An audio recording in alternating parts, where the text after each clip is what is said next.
नमस्कार, KP news 24/7 में आपका स्वागत है। मैं हूं अश्विनी आपके साथ। आइए एक नजर डालते हैं आज की सुर्खियों पर। बीदर में यलामास पूरी श्रद्धा से मनाई गई। लोगों ने अपने अपने खेतों में पूजा आदि की। कर्नाटक सरकार गारंटी की निगरानी के लिए पैनल बनाएगी, सीएम सिद्धरामैया ने कहा।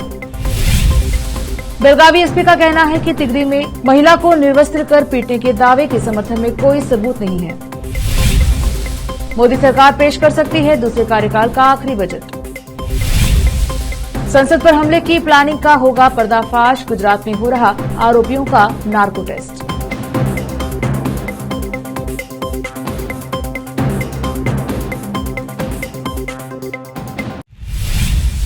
अब समाचार विस्तार से। राज्य भर में आज यलामास मनाया जा रहा है। इसी के तहत आज बीदर जिले में भी यलामास बहुत ही हर्षोल्लास के साथ मनाया गया। लोग अपने अपने खेतों में विभिन्न फलों और अनाज की पूजा आदि कर इस मास को मनाते हुए नजर आए। आज बीदर से सटे अलायंबर ग्राम में ग्राम पंचायत अध्यक्ष सविता अशोक डोने और पूर्व अध्यक्ष संगीता संगमेश पाटिल ने अपने अपने खेतों के परिसर में यलामास की पूजा का आयोजन आदि किया, जिसमें पूजा के बाद दोपहर में यलामास के विशेष पकवान की व्यवस्था कर परोसा गया। इस मौके पर उनके परिवार के सदस्य सहित अन्य लोग उपस्थित रहे। कैमरामैन पप्पू राज का कवरेज। ಮೊಟ್ಟ ಮೊದಲಿಗೆ ಎಲ್ಲರಿಗೂ ಎಳ್ಳಮಾವಾಸ್ಯೆಯ ಹಬ್ಬದ ಶುಭಾಶಯಗಳು। ನಮ್ಮ ಅಲಿಯಂಬರ್ ಗ್ರಾಮದಲ್ಲಿ ಪ್ರತಿ ವರ್ಷದಂತೆ ಈ ವರ್ಷವೂ ವಿಜೃಂಭಣೆಯಿಂದ ನಮ್ಮ ಹೊಲದಲ್ಲಿ ಎಳ್ಳಮಾವಾಸ್ಯೆಯನ್ನು ಆಚರಿಸುತ್ತಿದ್ದೇವೆ।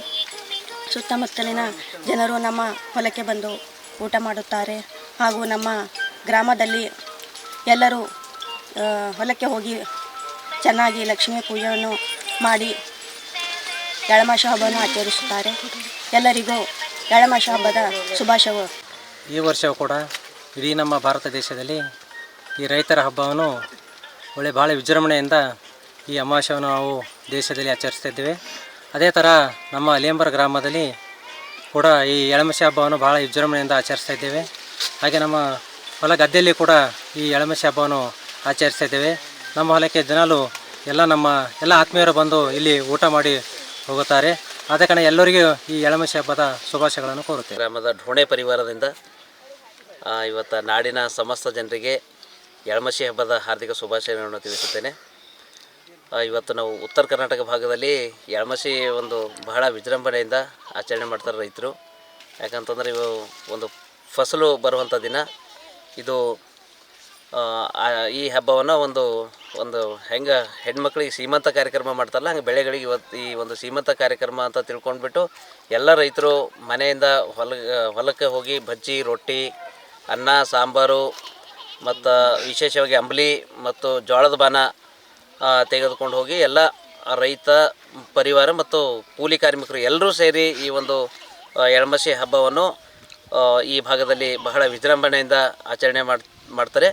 ಸೊ ಅದರ ಪ್ರಯುಕ್ತ ನಾವೆಲ್ಲರೂ ಇವತ್ತು ನಮ್ಮ ಕುಟುಂಬ ಸಮೇತ ಮತ್ತು ನಮ್ಮ ಬಂಧು ಬಳಗ ಸ್ನೇಹಿತರ ಜೊತೆ ಸೇರಿ ಇವತ್ತು ನಮ್ಮ ಹೊಲದಲ್ಲಿ ಈ ಒಂದು ಎಳ್ಳಮಾವಾಸ್ಯೆ ಹಬ್ಬವನ್ನು ಆಚರಣೆ ಮಾಡ್ತಾಯಿದ್ವಿ। ಈ ಒಂದು ಸಂಭ್ರಮಕ್ಕೆ ತಾವೆಲ್ಲರೂ ಸಾಕ್ಷಿ ಇದ್ರಿ ಅಂತ ಹೇಳ್ತಾ, ನನ್ನ ಹೆಸರು ಮಲ್ಲಿಕಾರ್ಜುನ್ ಢೋಣೆ, ಈ ಗ್ರಾಮದ ಪಂಚಾಯತಿಯ ಅಧ್ಯಕ್ಷರು ಕೂಡ ನಮ್ಮ ಅತ್ತಿಗೆಯವರೇ ಇರೋದರಿಂದ ಇವತ್ತು ನಾವೆಲ್ಲರೂ ಇಲ್ಲಿ ಸೇರಿ ಆಚರಣೆ ಮಾಡ್ತಾಯಿದ್ವಿ। ಎಲ್ರಿಗೂ ನಮಸ್ಕಾರ। बीदर शहर के हैदराबाद सड़क पर शहर के मार्केट पुलिस स्टेशन के सम्मुख रहे रेलवे अंडरब्रिज पर रहे ओवरलोड वाहनों को रोकने के लिए लगाए गए ओवर बैरिकेड्स के अचानक गिरने से व्यस्त सड़क पर यातायात में बाधा आई। यह हैदराबाद से शहर में प्रवेश होने वाली मुख्य सड़क है, जहां से हर लम्हा कई बड़े और छोटे वाहनों का गुजारा लगा रहता है।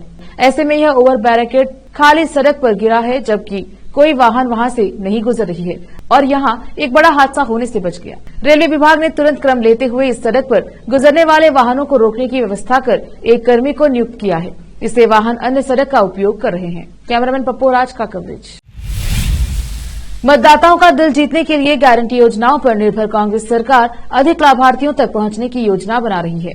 मुख्यमंत्री सिद्धरामैया ने 5 गारंटियों के कार्यान्वयन को सुनिश्चित करने के लिए विधानसभा, तालुका, जिला और राज्य स्तर पर एक गारंटी योजना कार्यान्वयन समिति GSIC की घोषणा की। ऐसा लगता है कि यह पार्टी द्वारा कुछ वरिष्ठ नेताओं को संतुष्ट करने का प्रयास है, जिन्हें बोर्ड और निगमों ने समायोजित किए जाने की संभावना नहीं है। नई समिति के अध्यक्ष को कैबिनेट रैंक मिलेगा, जबकि 5 उपाध्यक्षों को राज्य मंत्री का दर्जा दिया जाएगा।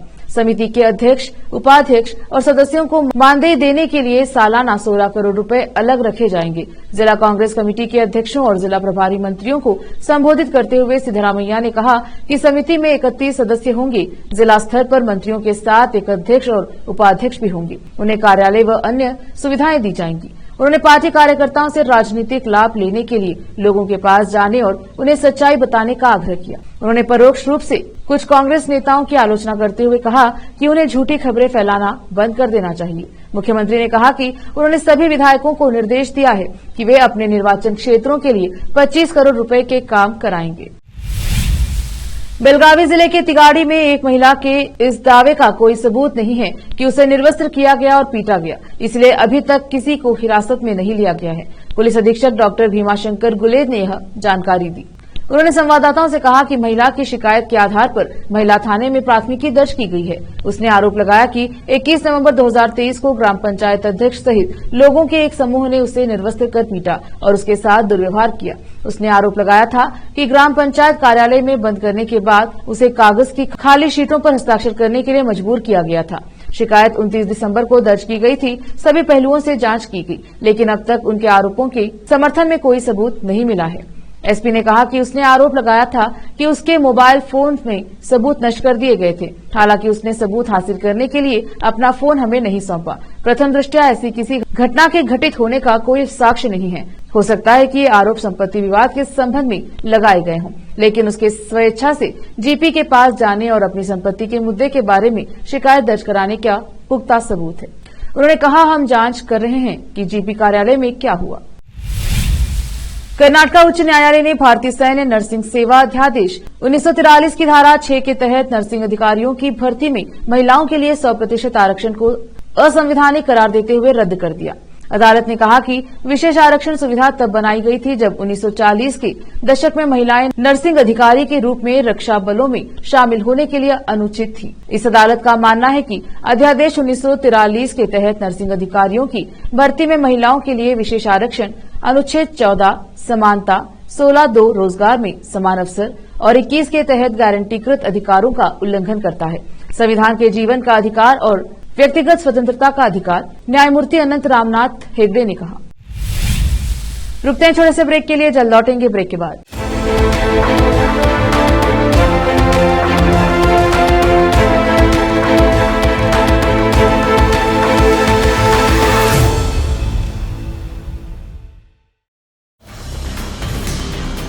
हिंदुस्तान के हर कोने में हम हैं मौजूद। 24 घंटे हालात पर गहरी नजर, खबरों से जुड़े चुपते सवालात और आपको दिखाता है धार्मिक, सामाजिक, राजनीतिक, लोकल और इंटरनेशनल न्यूज की सबसे बेहतर कवरेज जो आपको रखती है हर पल बाखबर। देश और दुनिया भर की खबर के लिए देखते रहें केपी न्यूज 24/7। ब्रेक के बाद स्वागत है आपका। देखते हैं समाचार। मोदी सरकार की ओर से जल्द ही अपने दूसरे कार्यालय का आखिरी बजट पेश किया जा सकता है। सूत्रों की माने तो संसद का बजट सत्र 31 जनवरी से शुरू हो सकता है। रिपोर्ट्स के मुताबिक देश की राष्ट्रपति द्रौपदी मुर्मू 31 जनवरी को संसद के दोनों सदनों को संबोधित करेंगी। वहीं 1 फरवरी की केंद्रीय वित्त मंत्री निर्मला सीतारमण केंद्र सरकार का बजट पेश कर सकती हैं। आपको इस बात की जानकारी दे दें कि देश में चुनावी साल में 2 बार बजट पेश किया जाता है। पहला चुनाव से पहले और दूसरा चुनाव के बाद नई सरकार गठन होने के पश्चात। पहले वाले बजट को अंतरिम बजट वाले और दूसरे वाले को आम बजट की संज्ञा दी जाती है। इससे पहले अंतरिम बजट साल 2019 में लोकसभा चुनाव से पूर्व पेश किया गया था। अब तक मिली जानकारी के मुताबिक संसद के बजट सत्र में राष्ट्रपति के संबोधन के बाद 31 जनवरी को ही आर्थिक सर्वेक्षण रिपोर्ट भी पेश किया जा सकता है। आर्थिक सर्वेक्षण आसान भाषा में लेखा जोखा की तरह होता है। बीते 1 साल के हिसाब किताब के आधार पर ही अगले साल के बजट की रूपरेखा तय की जाती है। संसद का ये बजट सत्र मोदी सरकार के दूसरे कार्यकाल का आखिरी बजट होगा। इसके कुछ महीनों बाद देश में लोकसभा चुनाव का आयोजन किया जाना है। ऐसे में उम्मीद जताई जा रही है कि बजट में सरकार जनता के लिए खजाना खोल सकती है। उम्मीद की जा रही है कि चुनावी सीजन के इस बजट में मोदी सरकार देश के किसानों व महिलाओं के लिए कई बड़ी घोषणाएं और योजनाओं का ऐलान कर सकती है। बीते महीने संसद भवन में हुई सुरक्षा चूक मामले में दिल्ली पुलिस की स्पेशल सेल लगातार कार्यवाही कर रही है। बता दें कि 2 युवकों ने संसद के शीतकालीन सत्र के दौरान लोकसभा में घुसकर काफी उत्पात मचाया था। पुलिस को शक है कि ये घटना किसी बड़ी साजिश का हिस्सा है। इस मामले में पुलिस अब तक 6 आरोपियों को गिरफ्तार कर चुकी है। इसी सिलसिले में पुलिस गुजरात में 5 आरोपियों का पॉलीग्राफ और नार्को एनालिसिस टेस्ट करवा रही है। कोर्ट के आदेश पर दिल्ली पुलिस स्पेशल सेल की टीम गुजरात के अहमदाबाद में मौजूद है। यहां देश की सबसे महत्वपूर्ण फॉरेंसिक लैब में मनोरंजन जी और सागर शर्मा का नार्को टेस्ट करवाया जा रहा है। उम्मीद जताई जा रही है कि शुक्रवार तक सभी टेस्ट पूरे हो जाएंगे। सभी 5 आरोपियों की पॉलीग्राफ जांच होगी। वहीं सागर और मनोरंजन को नार्को एनालिसिस और ब्रेन मैपिंग परीक्षणों से भी गुजरना होगा। पूछताछ में ललित ने बड़ा खुलासा किया था। उसने कहा था, असल मास्टरमाइंड मनोरंजन है। मनोरंजन फंडिंग के लिए लगातार प्रयास कर रहा था। उसका मकसद एक बड़ा संगठन तैयार करना था। इसके अलावा युवाओं के ब्रेन वॉश और रिक्रूटमेंट का जिम्मा सागर शर्मा को दिया गया था। यही वजह है कि दिल्ली पुलिस की स्पेशल सेल मनोरंजन और सागर शर्मा के ब्रेन मैपिंग और नार्को से सच जानना चाहती है। इसके पहले दिल्ली पुलिस की स्पेशल सेल ने सभी आरोपियों के साइको एनालिसिस टेस्ट भी करवाए हैं। दिल्ली के मुख्यमंत्री अरविंद केजरीवाल लोकसभा चुनाव 2024 के मद्देनजर आम आदमी पार्टी की तैयारियों का जायजा लेने के लिए विभिन्न राज्यों का दौरा कर रहे हैं। हाल ही में वह भाजपा का गढ़ माने जाने वाले राज्य गुजरात के भी दौरे पर गए थे। इसी क्रम में केजरीवाल आज गुरुवार को चुनावी तैयारियों का आकलन करने के लिए गोवा के 2 दिवसीय दौरे पर जाने वाले थे। हालांकि उन्होंने अपने इस दौरे को अचानक से रद्द कर दिया। केजरीवाल के गोवा के 2 दिवसीय दौरे के रद्द होने को लेकर आम आदमी पार्टी के सूत्रों ने जानकारी दी। उन्होंने कहा कि केजरीवाल ने गणतंत्र दिवस की तैयारियों के कारण गोवा का दौरा स्थगित कर दिया है। पार्टी के एक सूत्र ने कहा कि अब केजरीवाल अगले सप्ताह गोवा के दौरे पर जाएंगे। आम आदमी पार्टी इंडी गठबंधन के साथ मिलकर लोकसभा चुनाव 2024 में उतरने का मन बना रही है। हालांकि सीट शेयरिंग का मामला सुलझे इससे पहले ही पार्टी ने अपने पहले लोकसभा उम्मीदवार का ऐलान कर दिया है। गुजरात के भरूचा में एक जनसभा को संबोधित करते हुए आपके राष्ट्रीय संयोजक अरविंद केजरीवाल ने ऐलान किया है कि इस सीट से चैतर वसावा पार्टी के लोकसभा उम्मीदवार होंगे। रुकते हैं छोटे से ब्रेक के लिए, जल्द लौटेंगे ब्रेक के बाद।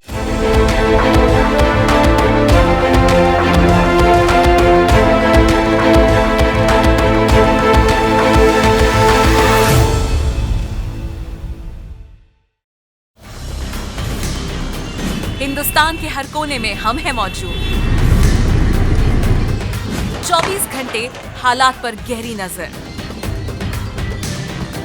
खबरों से जुड़े चुपते सवालात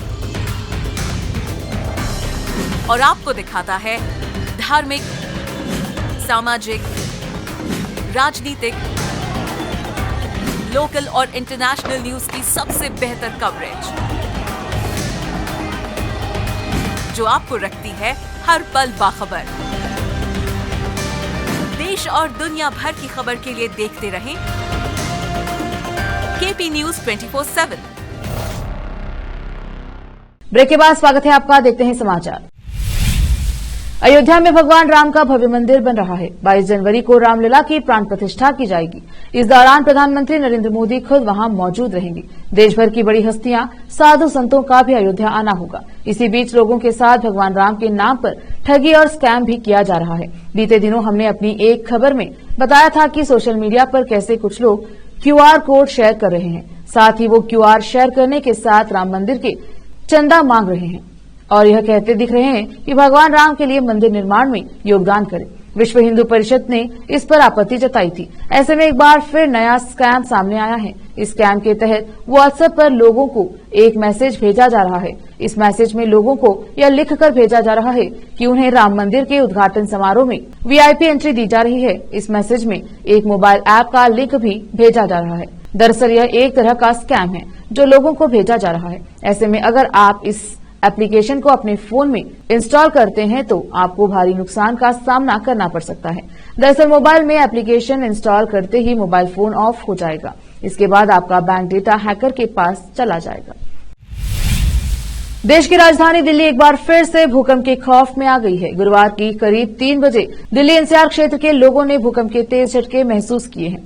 भूकंप के आते ही लोग खौफ से अपने अपने घरों के बाहर निकल आए। इस भूकंप का केंद्र अफगानिस्तान के हिंदकुश पर्वत को बताया जा रहा है। भूकंप के झटके पाकिस्तान में भी लगे हैं, जहां पर इसकी तीव्रता 6 के करीब मापी गई। नेशनल सेंटर फॉर सिस्मोलॉजी की ओर से दी गई जानकारी के अनुसार दिल्ली एनसीआर में लगे इस भूकंप के झटके का केंद्र अफगानिस्तान में था। इस भूकंप की तीव्रता रेक्टर पैमाने पर 6.1 मापी गई है और इसका केंद्र जमीन के 220 किलोमीटर नीचे बताया गया है। भूकंप के झटके पंजाब, जम्मू कश्मीर के पूंछ और चंडीगढ़ में भी महसूस किए गए हैं।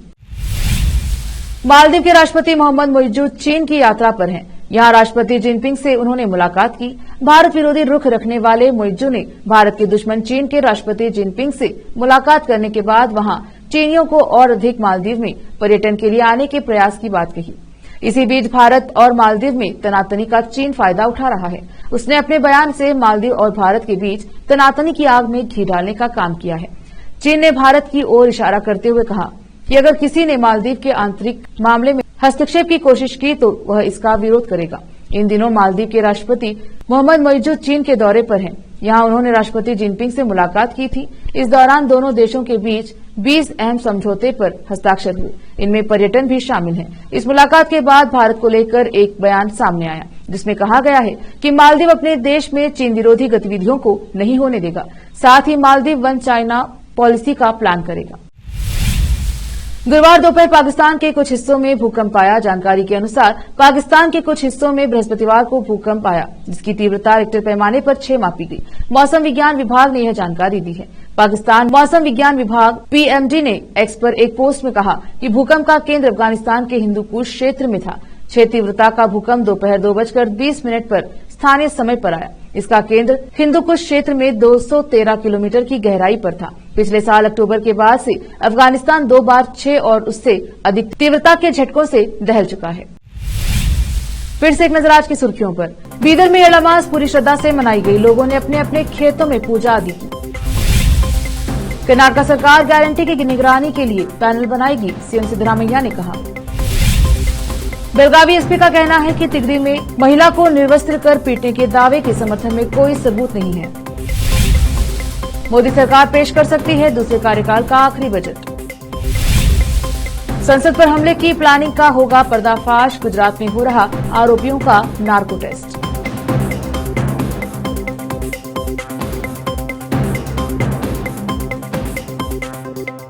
केपी न्यूज के बुलेटिन में आज इतना ही। देखते रहिए केपी न्यूज 24/7। धन्यवाद।